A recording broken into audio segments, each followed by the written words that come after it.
Okay, this one is a classic, The Kissing Hand. Oh, it's one of my favorites ever.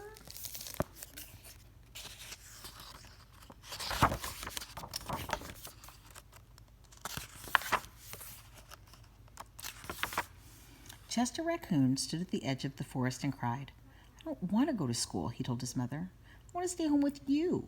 I want to play with my friends and play with my toys and read my books and swing on my swing. Please, may I stay home with you? Mrs. Raccoon took Chester by the hand and nuzzled him on the ear.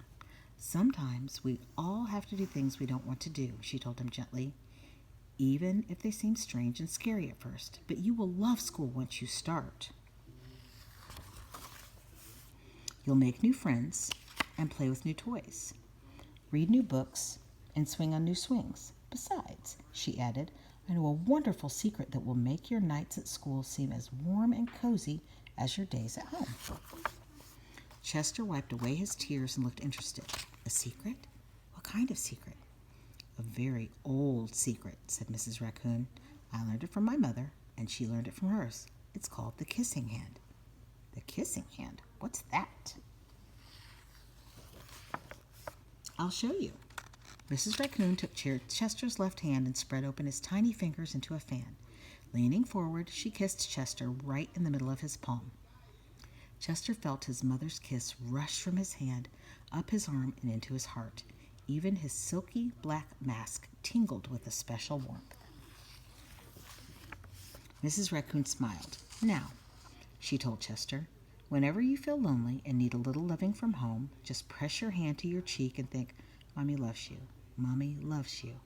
And that very kiss will jump to your face and fill you with toasty thoughts. She took Chester's hand and carefully wrapped his fingers around the kiss. Now do be careful not to lose it, she teased him. But don't worry, when you open your hand and wash your food, I promise the kiss will stick. Chester loved his kissing hand. Now he knew his mother's love would go with him wherever he went, even to school. That night, Chester stood in front of his school and looked thoughtful. Suddenly, he turned to his mother and grinned. Give me your hand, he told her. Chester took his mother's hand in his own and unfolded her large, familiar fingers into a fan. Next, he leaned forward and kissed the center of her hand. Now you have a kissing hand too, he told her.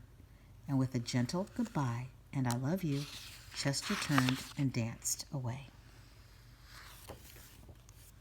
Mrs. Raccoon watched Chester scamper across a tree limb and enter school. And as the hoot owl rang in the new school year, she pressed her left hand to her cheek and smiled. The warmth of Chester's kiss filled her heart with special words. Chester loves you, it sang. Chester loves you.